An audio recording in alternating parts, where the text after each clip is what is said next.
Assalamualaikum warahmatullahi wabarakatuh, anak-anak hebat. Apa kabar?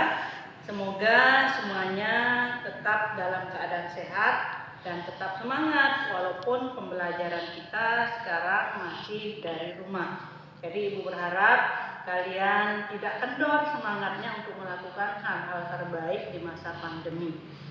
Nah, untuk pertemuan kita hari ini kita akan masuk pada materi bab 1, yaitu kasus-kasus pelanggaran hak dan pengingkaran kewajiban. Di dalam materi bab 1 tentang kasus-kasus pelanggaran hak dan pengingkaran kewajiban ini, khusus pada pertemuan pertama ini kita akan membahas terlebih dahulu tentang makna hak dan kewajiban warga negara. Adapun tujuan pembelajaran kita yaitu setelah kalian mempelajari materi ini, diharapkan kalian akan dapat menjelaskan makna tentang hak dan kewajiban warga negara serta bagaimana melaksanakannya atau mengimplementasikannya dalam kehidupan sehari-hari. Baiklah anak-anakku, sekarang kita akan membahas tentang makna hak dan kewajiban warga negara. Tentang hak dan kewajiban warga negara, semua sudah tahu dong apa itu hak dan apa itu kewajiban. Dalam Kamus Besar Bahasa Indonesia, hak itu adalah kekuasaan untuk melakukan sesuatu.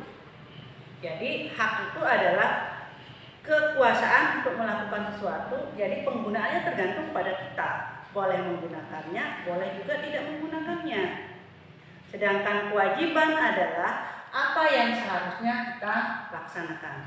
Itu yang dimaksud dengan kewajiban. Lalu bagaimana dong Bu? Pelaksanaan hak itu boleh sendiri-sendiri enggak dengan kewajiban? Tidak boleh. Jadi hak dan kewajiban itu berjalan bersama. Sehingga jika ada hak maka akan ada kewajiban. Jika ada kewajiban maka akan ada hak. Sehingga akan terjadi keseimbangan antara hak dan kewajiban. Contoh kecil, kalau misalkan saya punya sepeda motor, maka saya punya kekuasaan atas sepeda motor itu. Saya mau menggunakannya bagaimana, saya mau pakai balap liar juga boleh, saya mau kebut-kebutan di jalan juga boleh.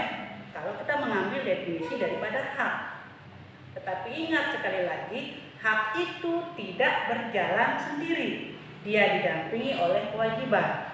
Oleh karena itulah, keinginan saya untuk menggunakan sepeda motor saya dengan kebut-kebutan, dengan balap liar akan terhalangi oleh kewajiban saya menghormati hak orang lain.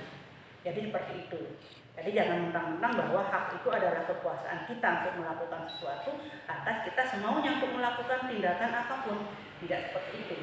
Karena sekali lagi, setiap orang mempunyai hak yang berbeda-beda.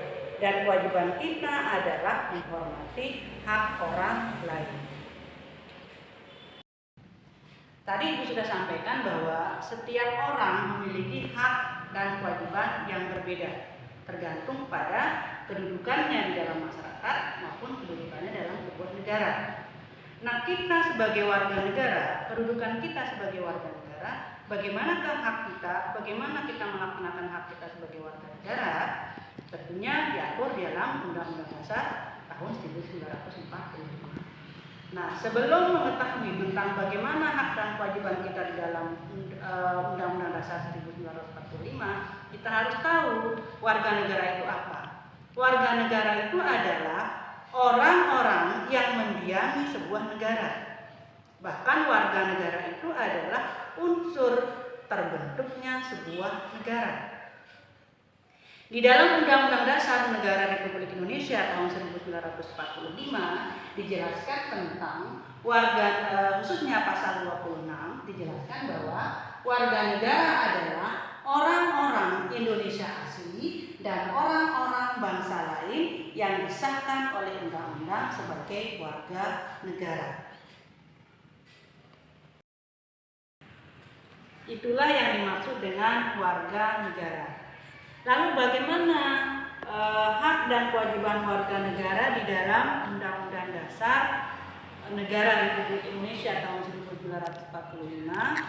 Di dalam Undang-Undang Dasar Negara Republik Indonesia tahun 1945 itu mengatur tentang hak dan kewajiban warga negara. Tentang hak warga negara itu diatur di dalam pasal 27 sampai pasal 34 Undang-Undang Dasar 1945.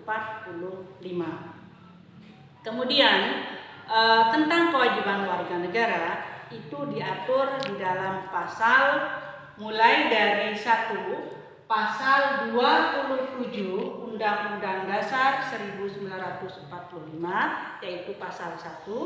Yang kedua, pasal 27 ayat 2 Undang-Undang Dasar 1945. Yang ketiga itu pasal 28J ayat 1 Undang-Undang Dasar 1945. Kemudian yang keempat, pasal 28J ayat 2 Undang-Undang Dasar 1945. Dan yang terakhir yaitu pasal 30 ayat 1 Undang-Undang Dasar Negara Republik Indonesia tahun 1945. Jadi itulah pasal-pasal yang mengatur tentang hak dan kewajiban warga negara. Demikianlah anak-anakku penjelasan Ibu tentang materi makna hak dan kewajiban warga negara. Semoga apa yang menjadi tujuan pembelajaran kita hari ini bisa kita capai, yaitu setelah keluar dari materi ini kalian akan mampu dan mau melaksanakan hak dan kewajiban kalian, baik sebagai siswa, baik sebagai anak di rumah, sebagai anggota masyarakat, harus mampu dan mau melaksanakan hak dan kewajiban itu secara seimbang. Karena jika hak dan kewajiban itu kita laksanakan secara seimbang, maka akan terciptalah suasana keluargaan yang harmonis, suasana kehidupan yang selaras, serasi dan seimbang, baik dengan tetangga, baik dengan orang lain maupun dengan lingkungan sekitar. Sekian, wassalamualaikum warahmatullahi wabarakatuh.